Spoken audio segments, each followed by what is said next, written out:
Boa tarde, diretora Márcia Dias. Eu, Maria Lúcia Mendes de Carvalho, coordenadora do Projeto de Memórias e História da Educação Profissional na Paula Souza. Agradeço muito você estar concedendo essa entrevista para o nosso grupo. Hoje, que é dia 5 de junho de 2019, aqui na sala da direção, né, na ETEC, professor Camargo Aranha. Professora, eu gostaria que você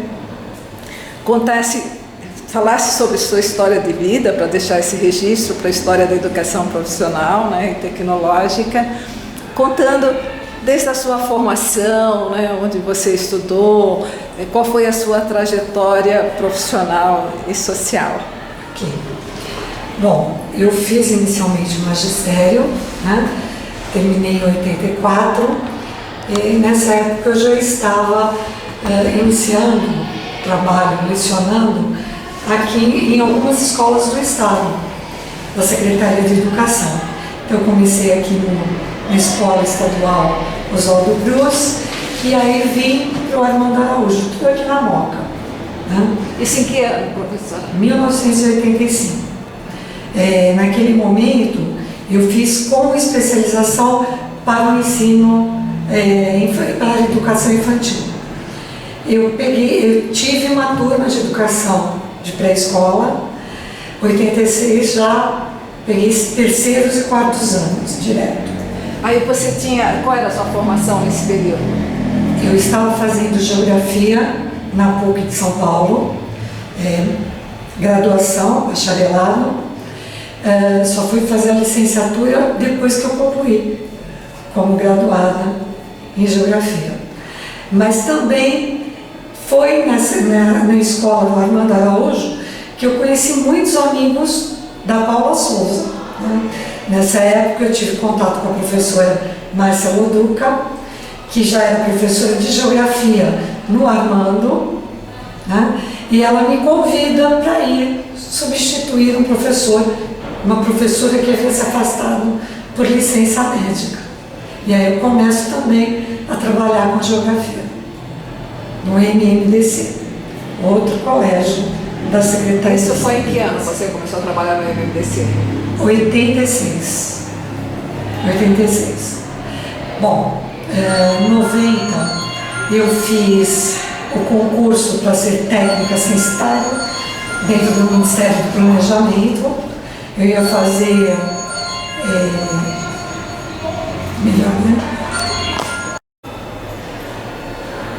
Em 1989 eu prestei um concurso para o Ministério do Planejamento, porque ia ter o censo em 90. Né? E eu ia trabalhar na organização, junto ao IBGE, aqui dessa região que eu morava. Até comecei trabalhando, fazendo planejamento. Só que eu teria que escolher entre o magistério e o IBGE. Coincidiu, ainda no primeiro momento eu consegui levar os dois. Só que no final de 90 para 91 eu recebo o convite da Márcia Loduca para ir para a ETESP, substituindo ela nas aulas de geografia. Fiz o concurso, aí eu deixei o IBGE, acesso ao IBGE, e continuei no MMDC e no Paula Souza. Largo também o Armando Araújo, porque aí já ficava incompatível essa questão. E eu começo as minhas atividades docentes no Centro Paula Souza. Né? Como determinado ou indeterminado? Determinado. Né? A professora Márcia tinha assumido a coordenação pedagógica e eu vou substituí-la. Então, logo no início, final de fevereiro para março, eu estou em sala de aula na Paula Souza. Bom, nessa época a professora Júlia Farivene, também vai comigo para lá, ela com as aulas de história. Né? E foi assim, diferente trabalhar, existia um envolvimento, as aulas eram de período integral, a gente dava aula manhã e tarde, nós conseguimos desenvolver vários projetos juntas, né? E muitas viagens com alunos, excursões, trabalho de campo e tudo. E aí surge a possibilidade de eu indeterminar o contrato quando acaba a intercomplementariedade na Getúlio Vargas. Então a Getúlio Vargas, em 91, faz um grande concurso para a Base Nacional Curricular e eu vou prestar esse concurso e vou passar. E aí eu já em 92 eu já estou com o contrato indeterminado na Getúlio Vargas. Então aí eu tinha aulas na Getúlio Vargas, na ETESP, e à noite eu vinha para o MMDC para as minhas 25 aulas com o noturno. Então, aquele projeto que você desenvolveu junto com a Júlia, Geografia e História, foi em que período? Foi um pouco antes. Eu entrei em 86 no MMDC, então nós trabalhamos diretamente juntas em projetos interdisciplinares, 89, 90, né? 91 é que a gente vai desenvolver esses projetos lá na ETESP. Ela com a História e eu na Geografia. Tá? Bom, 93 eu sou eleita coordenadora na Getúlio Vargas, então eu me afasto das aulas da ETESP, ficando só na Getúlio Vargas. Vou ficar com aulas entre 93 a 98. 98 eu vou com um projeto especial de implantação de coordenação pedagógica e educacional no Basílides de Godoy, na ETEC, professor Basílides de Godoy, junto com a professora Sônia Vieira, que era a diretora. Né? E fico lá até 2000. Então, 1 ano e meio, mais ou menos, na coordenação pedagógica. Mas tem um período que você trabalhou no projeto de historiografia. Você poderia contar um pouco para nós como é que foi? Em 96, a professora Carmen Lúcia já frequentava muito antigo Getúlio Vargas mesmo, né? Ela também fez pesquisa lá para o doutorado. A coordenadoria, ela já frequentava, junto com a professora Júlia. Na verdade, quando ela buscou, o professor Almeida indicou a professora Júlia, até por ser da área de História, para trabalhar essa questão da história da educação. Despertou um interesse grande. Aí a professora Júlia, como nós naquela época estávamos elaborando o currículo de História e de Geografia, com a professora Sônia Morandi, Isabel Castanho, aquele grupo maior, a professora Júlia já falou, escuta, se a gente fizer um projeto, você não quer entrar em historiografia para ver como é que está a Camargo Aranha? Porque, na verdade, a Camargo Aranha e a Carlos de Campos foram as duas primeiras escolas. Getúlio Vargas, desculpa. A gente vai mudando o nome de escola. A Getúlio Vargas e a Carlos de Campos eram as primeiras escolas do Estado profissionalizantes. Em 1909, nós já tínhamos tido as propiciadas pela Federação, mas em 1911 começa pelo Estado de São Paulo, né? E no caso a escola profissional masculina e a escola profissional feminina. Então eu entro com a Getúlio Vargas em 97 no projeto. Naquele primeiro momento, muito mais sondagem, orientação e informações. Não tínhamos ainda o que vai acontecer, ainda não se tinha muito claro, até porque eu acho que o próprio projeto Memórias foi sendo criado a partir da historiografia. Né? E a prática que vocês tiveram no curso de arquivologia? Então, aí nesse ano existiam várias atividades pela CETEC e junto com o pessoal de artes nós tivemos uma capacitação na USP, na Faculdade de Arqueologia, de arquivos.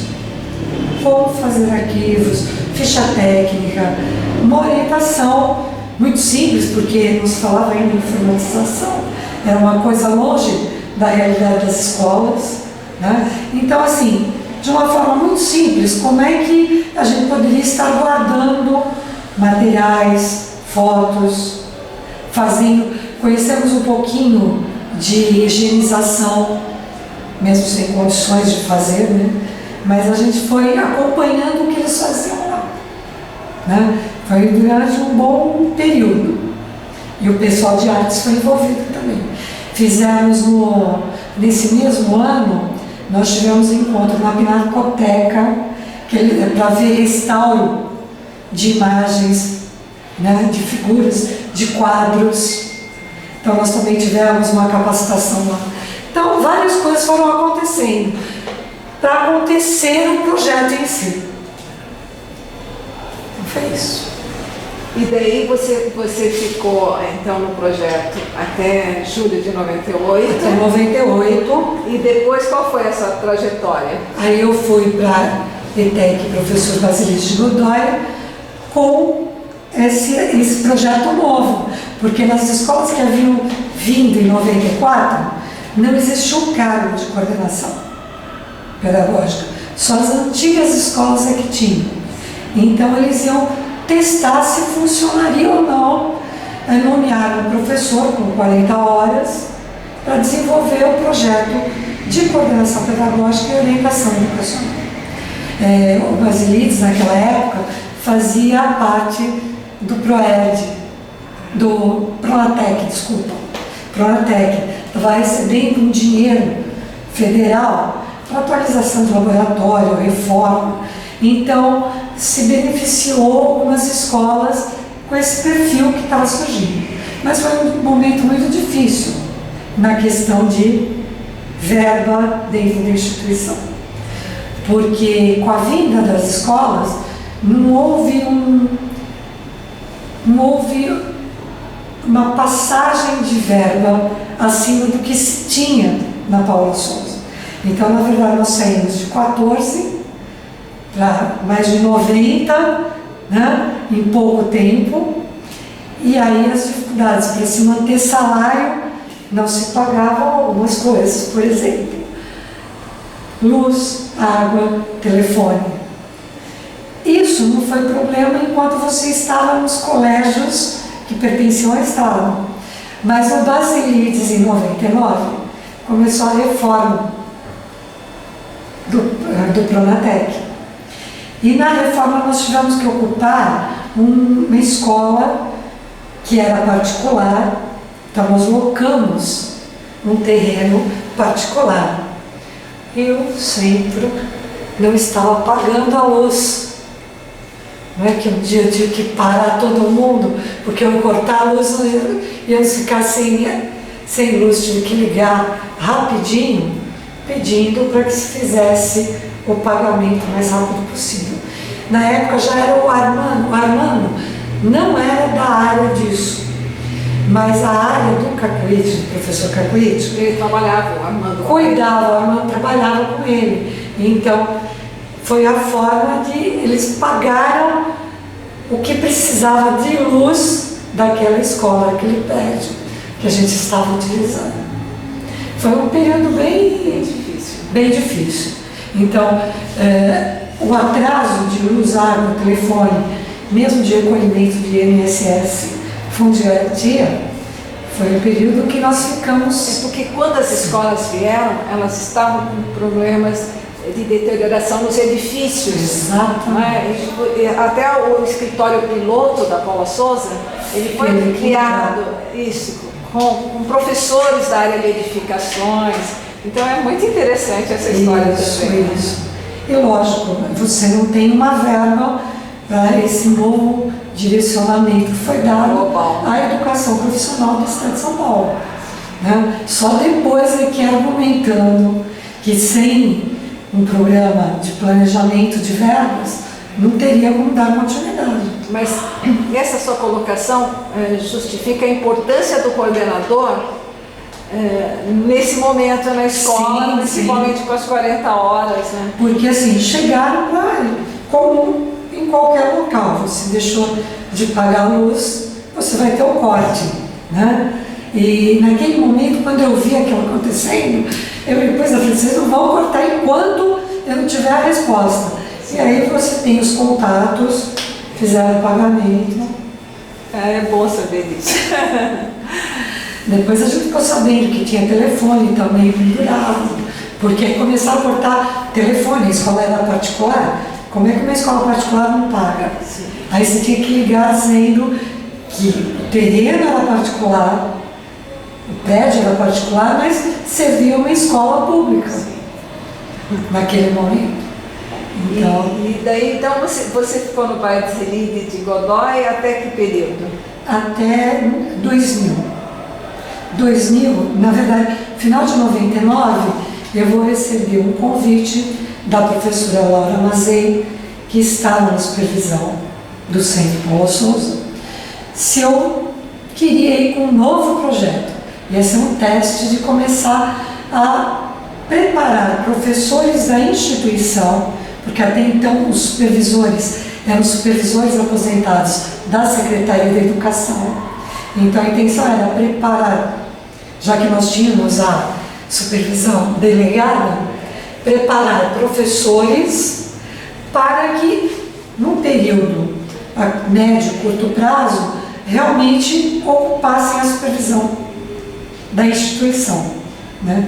Então, a partir de 2000, janeiro de 2000, eu estou lá, junto, trabalhando com o pessoal do grupo de supervisão, com a professora Sueli, com o professor Calil, com a professora Laura, com a professora Toshi, professor Sebastião, Magali, nossa, eu vou esquecer, gente, o professor Zé Vitório, quer dizer, toda a equipe que existia ali, com a professora, eu vou esquecer, que trabalhou muito tempo com o Covelo. Então, o grupo era aquele ali, toda quarta-feira. Quem era do interior vinha, e aí o grupo ficava maior. Eu fiquei aqui em São Paulo. A Isabel, né? A Isabel.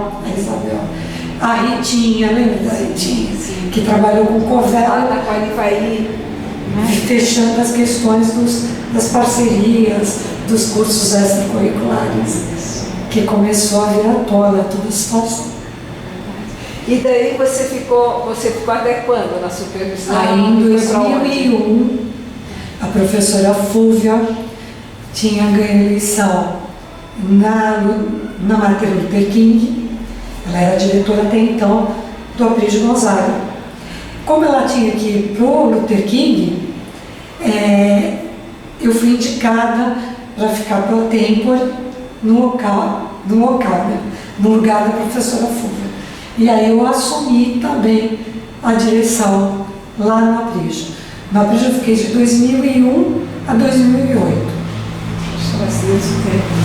E depois de 2008? 2008 começa uma nova etapa, de novo, porque o centro estava indo para a educação à distância, ia pôr em prática o Teletec, e quando eu tomo conhecimento, eu peço ao professor Almério, por telefone, ligo, se eu poderia ser capacitada com aquela metodologia, porque eu sempre gostei de coisas novas.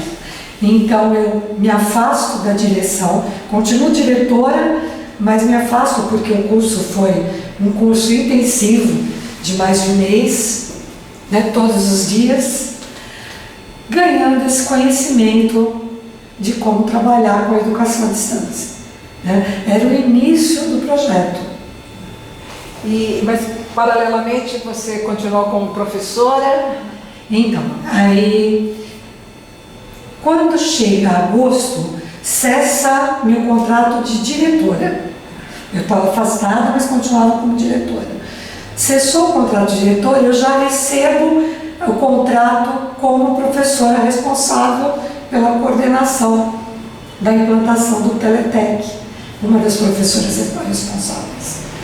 E a partir daí a professora Loduca, Márcia Loduca, agora de novo, ela está assumindo a ETEC Parque da Juventude, né? E quando ela assume, ela precisa largar as aulas, ela tinha voltado para a sala de aula, e ela me pede colaboração porque não tinha professor de geografia. se eu poderia, já que estava perto de casa, assumir 2 turmas dela na ETEC Professor Camargo Aranha. Então eu venho para Camargo Aranha substituindo ou repondo aulas da professora Márcia Muduca, que estava afastada para assumir a coordenação e depois a direção da ETEC Parque da Juventude. E como é que foi essa entrada de voltar a trabalhar com a professora Júlia Farinelli, né? Vocês fizeram dupla no começo? Isso. A Júlia, já em 86, quando eu vou para o MMDC, ela já faz parte do meu grupo de colegas. E de amiga, né? Porque depois de tanto tempo, eu falo, 30 anos passaram mais, então a gente se tornou amigas, né? De frequentar a casa uma na outra. Tivemos um roubo juntas, as 3, eu, a Márcia e a Júlia. Estávamos no carro, quando chegam, levam a gente juntas. Tem muita história para contar. Voltando da ETESP, que a gente estava trabalhando, voltamos juntas e na hora que vai parar para a Júlia descer, nós fomos a Moca. Ali na Moca, onde ela morava. Na Moca, na Paz de Baus. A Júlia morava na Paz de Baus. Eu fui no apartamento dela. Nós paramos ali na Goiânia. E 2 meninos, passam, ex-aluno da Getúlio Vargas, do curso técnico de edificações, porque eles foram presos. Naquela época, eles haviam puxado alguns carros naquela região, e ele morava no Ipiranga. Olha só a história. Alguns dias depois eles foram, porque eles eram ainda jovenzinhos, um era menor e o outro maior, e foram pegos, lógico. Descobriram quem pegava os carros, e aí a gente descobre as coisas. Eu falo que na verdade a gente tem uma família muito grande em cima de tudo isso. Aí eu vou trabalhar com a Júlia de novo no Teletec, né? Ela já está trabalhando a questão das provas do Teletec, já está orientando o pessoal, a parte do material, né? A parte pedagógica era toda da Júlia. Aula a aula, ela que foi fazendo, né? Então foi muito legal, né? E mas antes disso vocês se encontraram na época da reelaboração do regimento das escolas, quando você era diretora, né? Como diretora, eu fui convidada a participar das oficinas antes da votação. Então nós tivemos vários encontros, o professor José Vitório também era o responsável, e ali começou a se discutir a responsabilidade de guarda sobre a questão documental das escolas, algo que não era uma prática comum a nenhuma escola no Brasil. Na verdade, que nem nas universidades eles estavam começando a discutir a falta da história da educação, e dentro da educação profissional não foi diferente, né? Devido à historiografia, começou-se a vir à tona, olha, nós precisamos nos preocupar, o que guardar, o que não guardar, e isso vai dar origem a uma outra capacitação que a Júlia fez para as secretárias acadêmicas, sobre guarda de documentos. Que foi próximo desse período, porque acho que foi 2006 para 2007 que ela montou com as secretarias acadêmicas. Porque por mais que a gente fale, a responsabilidade é do diretor, só que quem mexe com documentos diretos é a secretaria acadêmica. Então, por mais capacitar todos os diretores seria muito difícil pelo tamanho da instituição já nessa época. E também eles têm períodos de gestão. E muitas vezes na secretaria acadêmica é um funcionário, né? Isso. São funcionários públicos. Né? E aí, você citou, né, a Adelina, a Sandra da ETESP, que foram pessoas que a gente conviveu desde o início, lá em 91, quando nós fomos. A Sandra era dessa época. Eu me lembro que as duas deram muitas contribuições. Elas faziam parte do grupo, isso.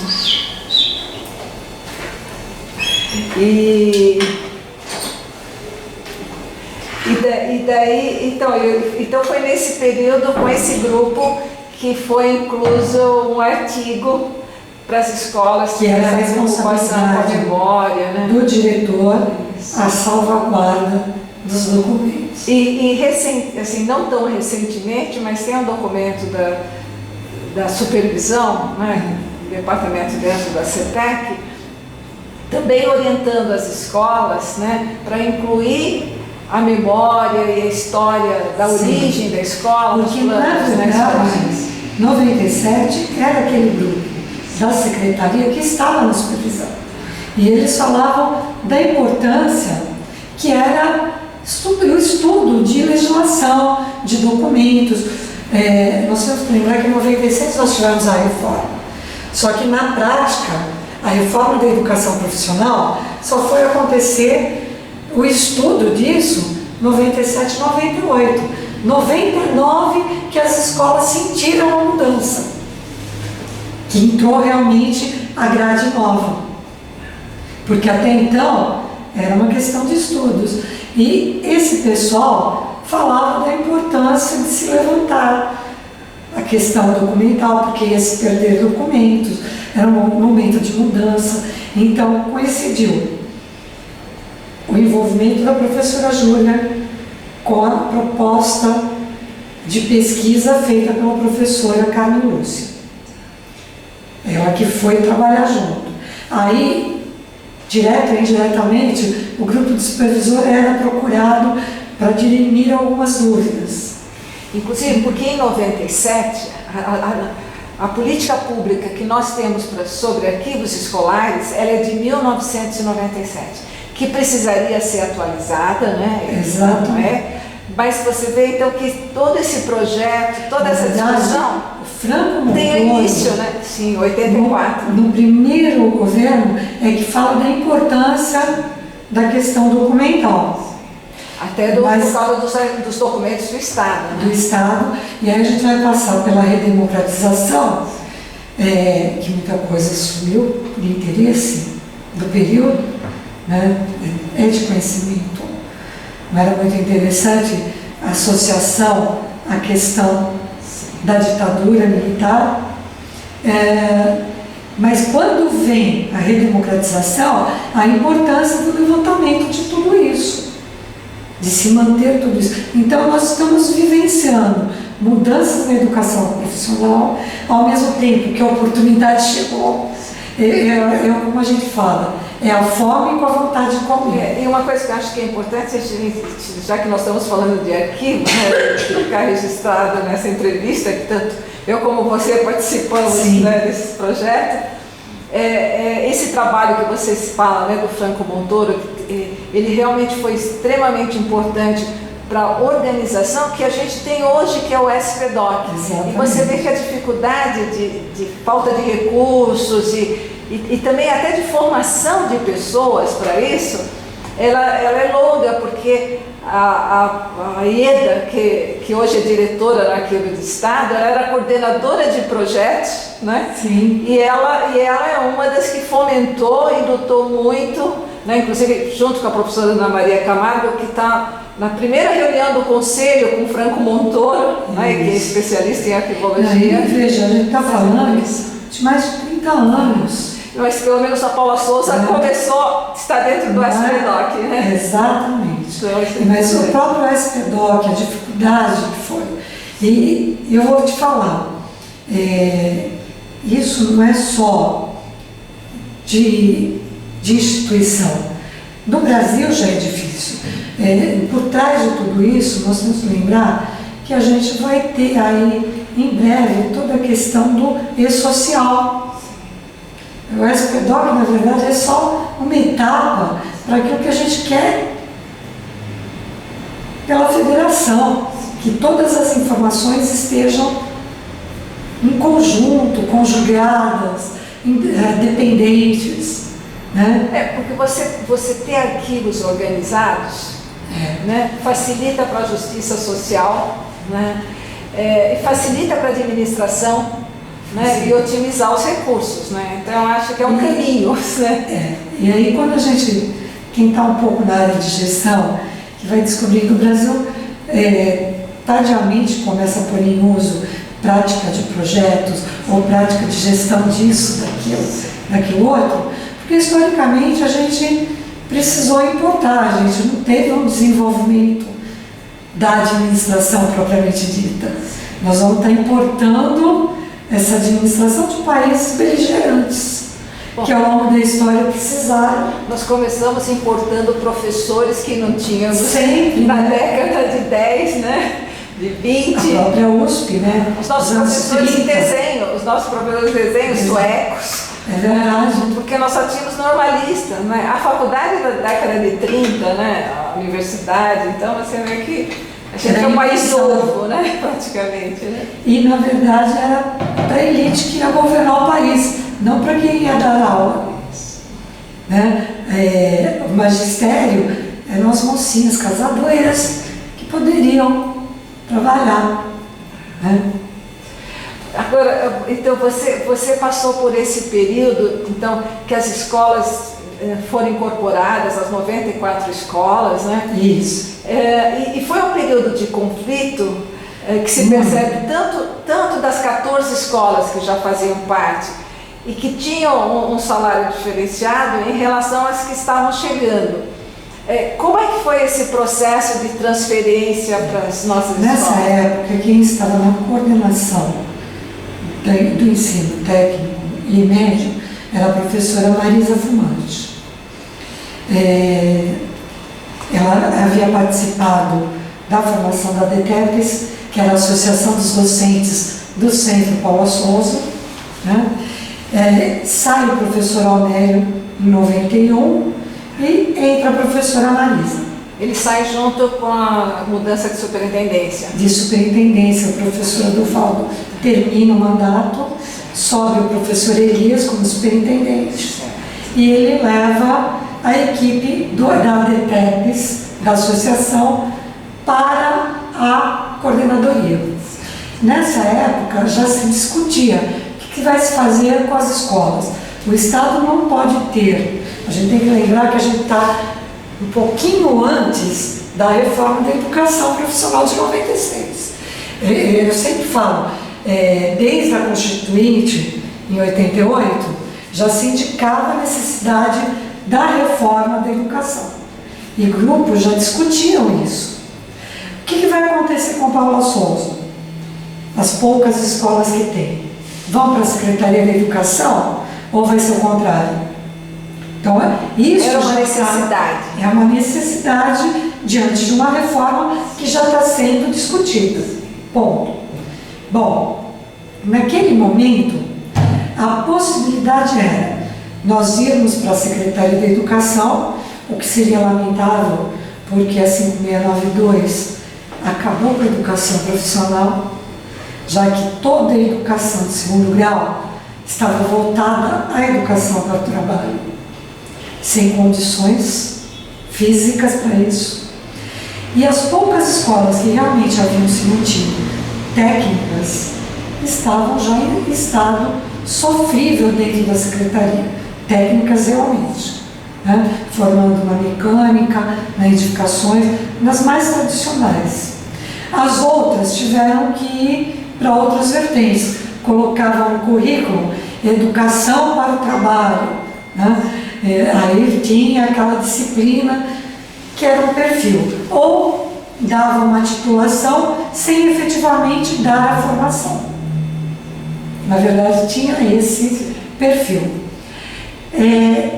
Quando chega 93, isso está muito quente nas escolas.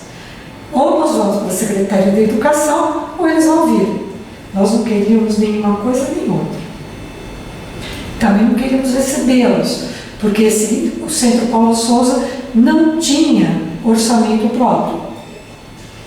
Ou seja, nós éramos uma instituição, uma autarquia, dentro de uma secretaria, que era a Secretaria da Ciência e Desenvolvimento Econômico, sem esse caráter. Nós fazíamos parte do CRUESP, com a USP, Unicamp e Unesp. Então, toda vez que tinha gatilho para as universidades nós também tínhamos, numa época de inflação altíssima. Só para você ter uma ideia, eu trabalhava numa escola, na Secretaria de Educação, que foi uma das primeiras a ser escola padrão. Então nós tínhamos encontros, nós ganhávamos a mais, tinha uma série de coisas. Qual era o nome da escola? Escola Estadual NMDC, aqui na Moca também. Nessa época eu continuo no M. E quando eu entrei no Paula Souza, eu tinha 25 aulas à noite, então eu tinha adicional noturno, né, como estatutário, tinha um valor a mais porque era escola padrão. O que eu recebia era metade do que eu recebia no Paula Souza com 16 aulas. E a própria estrutura que se tinha nas escolas. Né? Então eram realidades bem diversas. Mesmo não tendo verba própria, o fato de sermos referência em educação, as poucas escolas que tinham, fez com que a própria instituição que mantinha a FATECs, na época 5, né? Só uma aqui na cidade de São Paulo, e as outras poucas ETECs, nós tínhamos uma situação muito boa de recursos, coisa que tanto de salário como recurso físico e material. Então isso dava medo, porque, peraí, olha o que aconteceu com as escolas ao longo do tempo. Bom, aí quando se definiu, não, o Centro Paula Souza é que vai receber as 89 escolas, que juntas vão chegar às 90 e lá. Ok. E salário agora? Né? Durante muito tempo, o discurso era: nós não temos mais o CRESP. E, na verdade, nós nunca nos desvinculamos da UNESP. Nem hoje somos desvinculados. Né? Mas acabou a história de termos database em abril. Primeira coisa. O salário não dava para aumentar, porque o que nós tínhamos de orçamento era o mesmo. Então se cortou qualquer pagamento além do salário. Não tinha material, não tinha uma série de coisas. E as escolas que estavam chegando estavam em pior situação do que as 14 que já estavam no centro. Então tudo isso foi considerado. Né? Então foi um momento muito complicado. Eu acho que a gente passou pelo menos de 5 a 6 anos patinando. E como é que foi o processo? Porque assim, nós somos CLT. Isso. E eles não eram CLT. Os professores da Secretaria de Educação, quando ficaram sabendo que eles que viriam, lógico que eles também foram resistentes, porque o Centro Paula Souza, seletista. No caso, a Secretaria de Educação, estatutários. Eles também não queriam perder o cargo de estatutário, afinal, receberiam aposentados o mesmo que nativo. Hoje a gente sabe que não é muito assim, porque também foi mudando para os estatutários a forma de pagamento, mas nos anos 90, realmente eles continuavam recebendo. Ao longo de tantas greves, as coisas foram se perdendo. Então, muitos não queriam isso. Então, ao mesmo tempo que nós aqui começamos a fazer uma série de movimentos junto à associação, de reuniões contrárias à vinda, eles também questionavam por que eles teriam que ir para o Paula Souza, perder a chance de serem estatutários. E daí eles entraram como determinados? Então, aí em 94 foi oficializado, o início foi em 95. Então não teve, o concurso continuou, a entrada dos alunos do Paula Souza ainda em 94 continuou da forma que era feita para as 14. Aí teve ETESP para Quaritinga também. Mas as escolas do estado do jeito que eles faziam. Alunos que já continuavam. Só a partir do outro ano é que eles entraram com as regras do vestibulinho.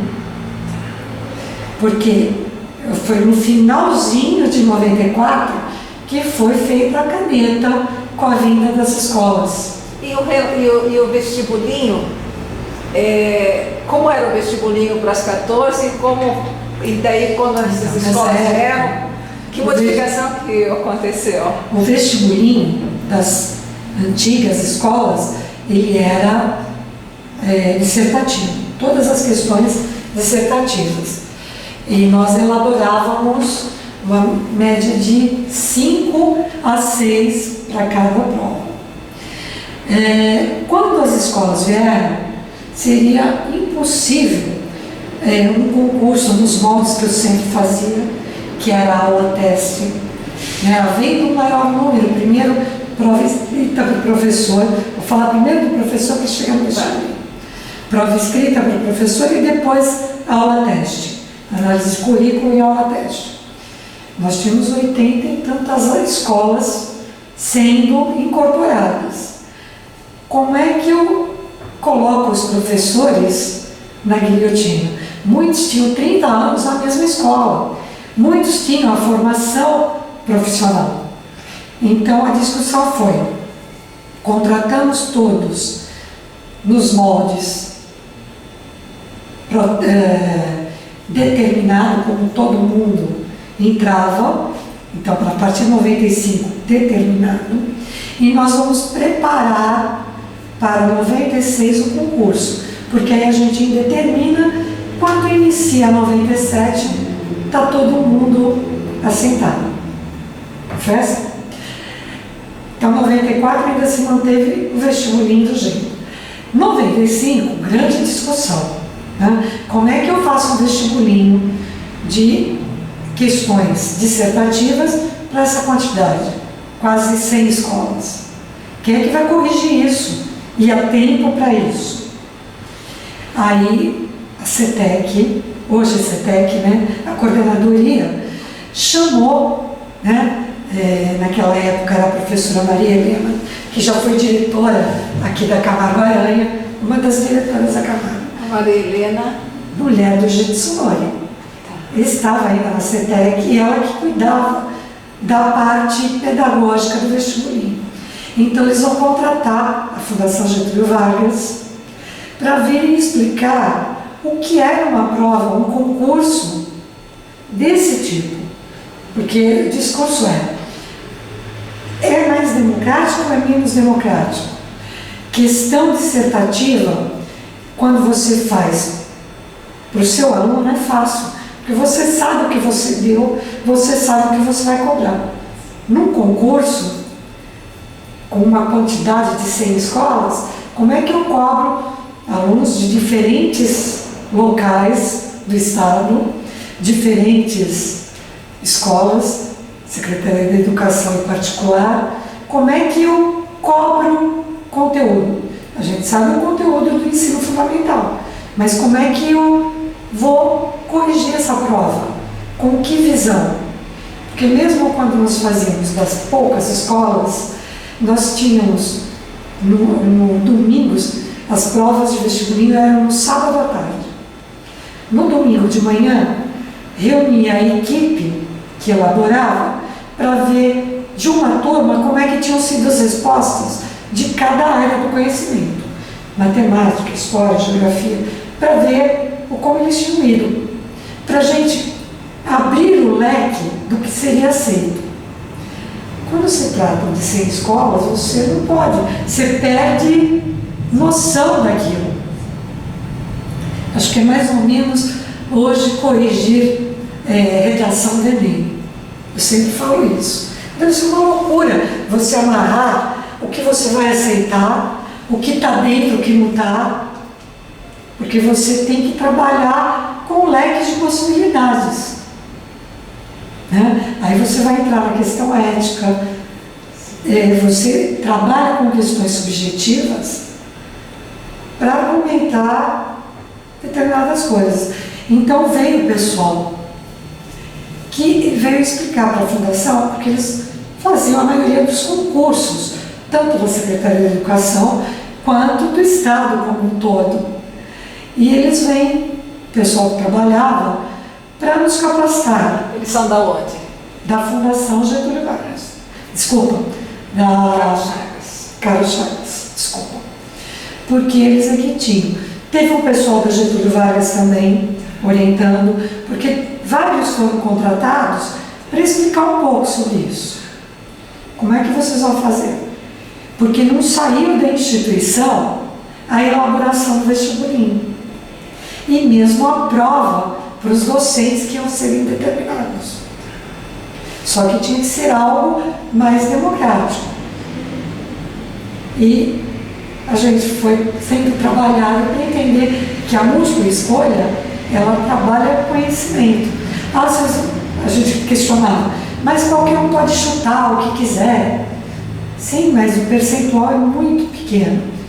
Né? E aí você vai entendendo que uma coisa é você cobrar do seu aluno e outra coisa é cobrar de um grupo muito grande. Então foi muito legal, porque a gente vai aprendendo com esse crescimento da instituição. Porque a gente passou até por esse tipo de discussão. Né? E aí sim passou a ter o vestibulinho como um todo. Para mim é bom conhecer esse início, porque eu participei, substituindo a professora Dorotina no grupo do vestibulinho, por um ano, né, porque os filhos dela iam prestar para a escola técnica, ela tinha que se ausentar. Né? Então eu já peguei esse processo criativo, e agora ouvindo você falar, assim, dá para compreender melhor ainda toda a discussão daquele grupo e também a complexidade para elaborar, assim, que eu aprendi muito também. Junto com a Marilena, tinha um pessoal muito bom. E a Júlia também fazia parte, o Zé Vitório. Volto a falar, essa parte pedagógica, eles sempre estiveram envolvidos. Nós entramos no mesmo ano, mas a própria formação da Júlia, a forma de pensar da Júlia, fez com que ela abraçasse essa O que era muito rico nesse grupo que assim, todos nós formulávamos questões, mas todos nós discutíamos um do outro,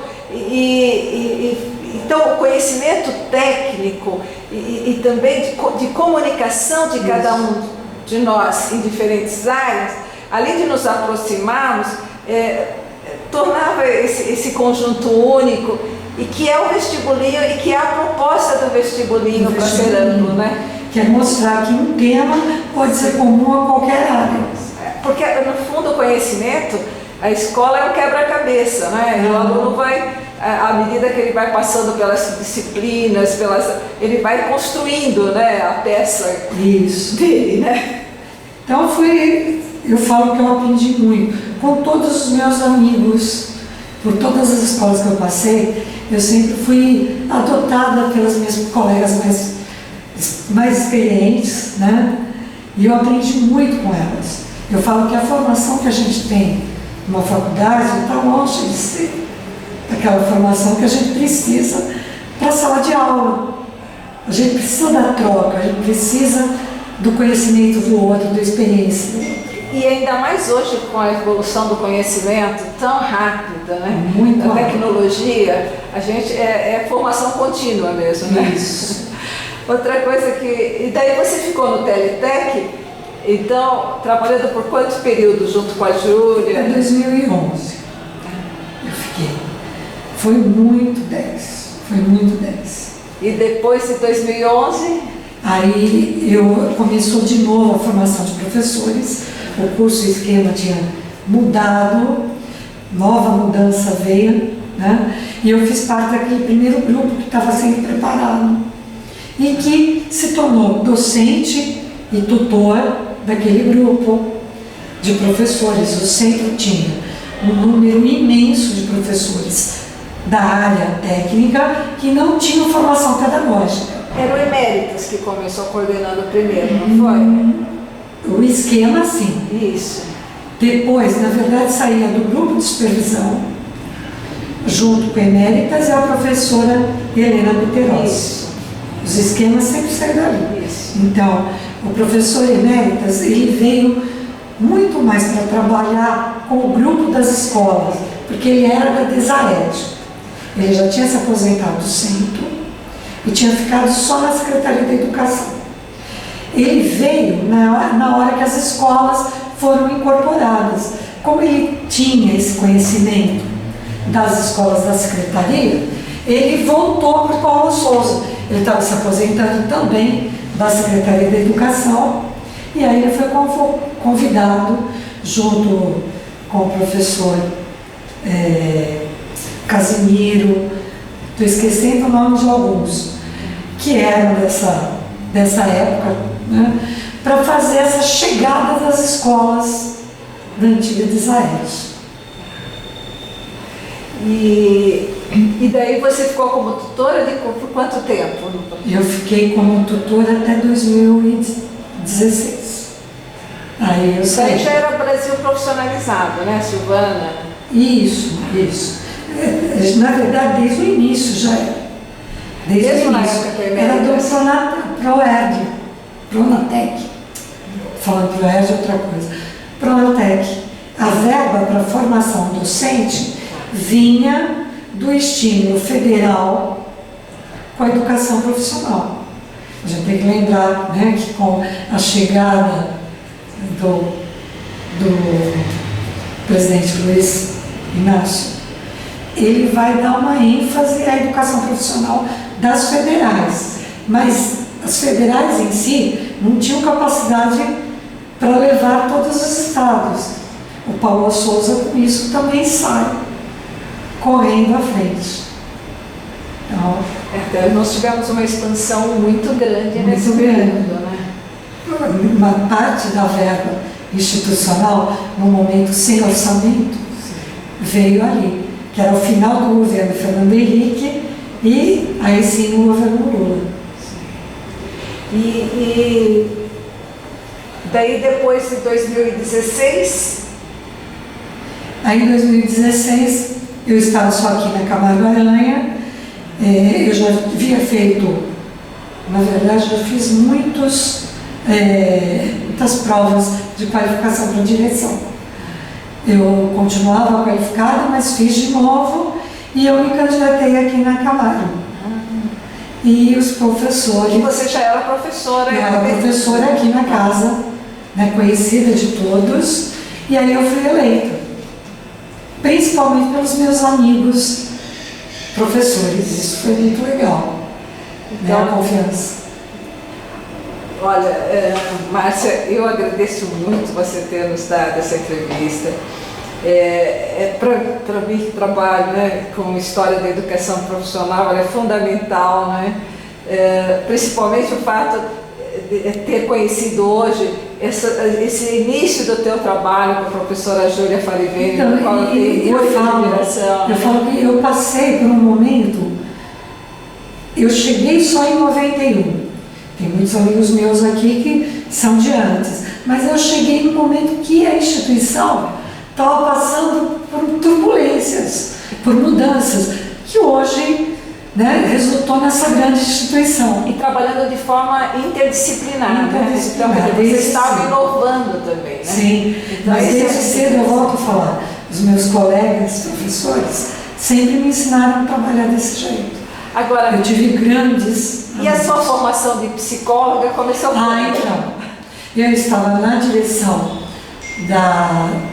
do Aprígio, eu fui fazer pedagogia, antes da psicologia, eu fui fazer. Então, no grupo de supervisão, eu já estava fazendo pedagogia, porque as coisas foram me levando para essa área mais pedagógica, de trabalhar com aluno, de trabalhar com ensino-aprendizagem.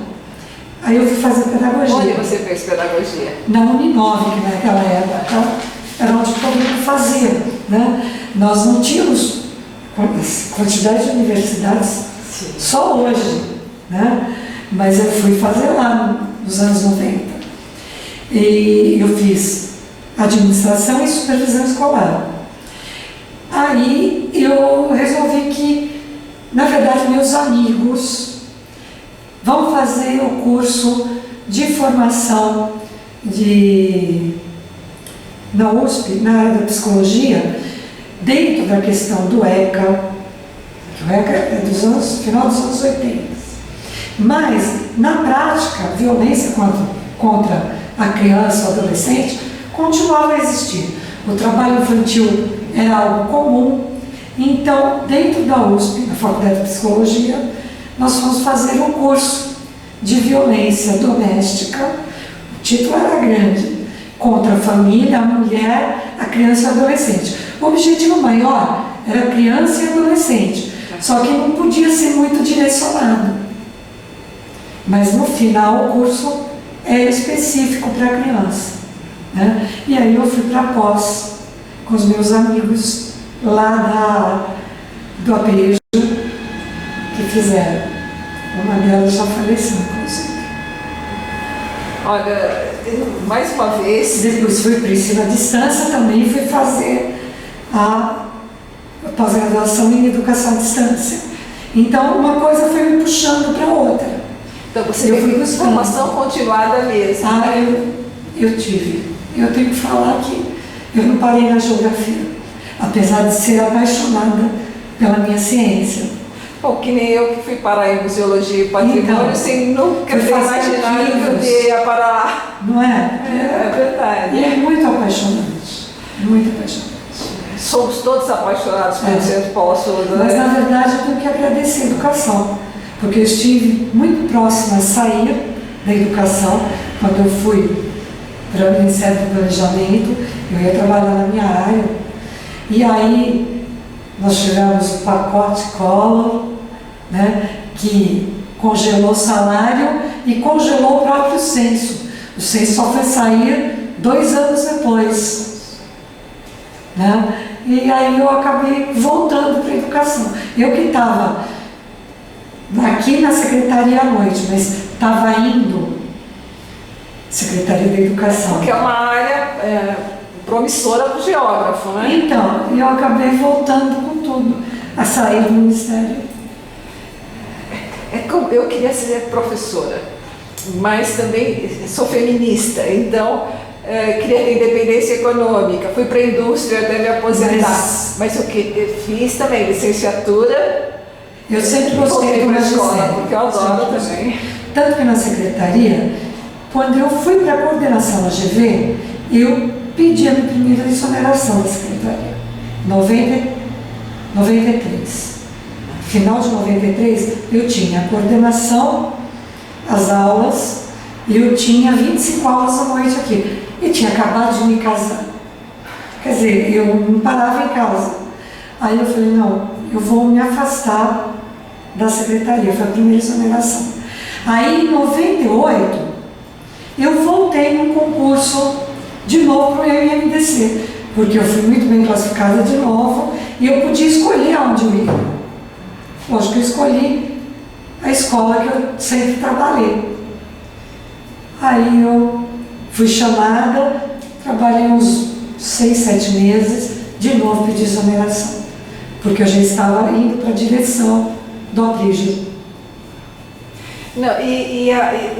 Na Paula Souza, a gente tem um espaço criativo muito bom, né? Eu acho que é isso que faz com que a gente goste muito da instituição. Essa minha volta para a secretaria, assim, o que vai acontecer com a educação profissional? Principalmente Base Nacional Comum, em 98, esse concurso do Estado que eu prestei, eu falava, se tirarem, porque se falava do fim da Base Nacional Comum no Paula Souza. Se eu não tiver com o pé de novo na secretaria, o que eu vou fazer? Eu tinha saído da secretaria, vou ter que voltar. E foi por isso que eu prestei. Assumi de novo, mas não fiquei muito tempo, porque logo que eu assumi a direção, eu também pedi de novo exoneração. Então eu tive idas e vindas. Mas sempre na educação. Sempre na educação. Márcia, muito obrigada. Graças a Deus, nunca me faltou trabalho. Eu tenho que, assim, de envolvimento, de conhecimento. Né? Trabalho e conhecimento. Em diversas áreas dentro da instituição. Aprendizagem, eu acho que mais do que conhecimento, a possibilidade de eu aprender e continuar aprendendo. Isso foi muito importante para mim. Então, apesar de muito tempo no magistério, eu sempre me apaixonei por tudo que eu fiz. Porque eu entrava numa coisa, fui de 2004 a 2008, eu fui dar aula para a educação universitária na Uni Santana, tanto para geografia, como professora de geografia, como para a área da educação, porque eu tinha essa área também de formação. E para a psicologia, porque eu tinha feito após na psicologia. Você ficou quanto tempo lá? Eu fiquei de 2005 inteiro, 2006, 2007, 2008, 2009 que eu saí, quando eu já estava no meio da educação à distância. Então sempre teve atividades, eu nunca estive fora. Foi apaixonante. Eu também, trabalhar com educação acho fantástico. A gente não fala. Mas é isso, então, muito obrigada. Levei a Loduca para trabalhar comigo, porque eu entrei primeiro e aí eu chamei a Loduca para ir também. Para a faculdade? Para Santana. Ela estava assumindo, ela estava como coordenadora de classe descentralizada e ia se tornar diretora do que seria o Parque da Juventude. Então a gente sempre esteve muito juntas. Forma uma equipe, né? Você vai convidando com quem sempre você trabalhou. Isso. Você vê, assim, o meu interesse também de entrevistá-la, né? Porque também está no rol das minhas pesquisas, né? Desse processo de aprendizagem. Eu estou na Camargo também por causa da Loduca, porque ela pediu, Márcia, você está perto da tua casa, vai lá, pega essas aulinhas de geografia. Eu falei, vamos, eu gosto. Então, você vê que sempre tem um esforço, né? A gente gosta, mas sempre tem um esforço muito grande das pessoas. Além da sua carga. Assim. Exatamente. Isso a gente percebe com aqueles que são apaixonados pela educação, né? Porque a gente tem as coisas, né? Elas chegam, assim como chegavam para mim, eu me sentia também no dever de retribuir. Porque as coisas iam acontecendo o tempo todo. Obrigada, Márcia.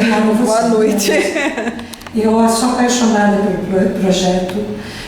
Quando eu fui, em 2016, tinha acabado de assumir a direção aqui, e eu fui para o encontro dos professores do Clube de Memórias. Inclusive, eu agradeço muito por você estar criando o Centro de Memória aqui na ETEC. Professor Camargo Aranha, que esse ano vai passar de acervo para Centro de Memória, né? Agora com a inauguração. Exatamente.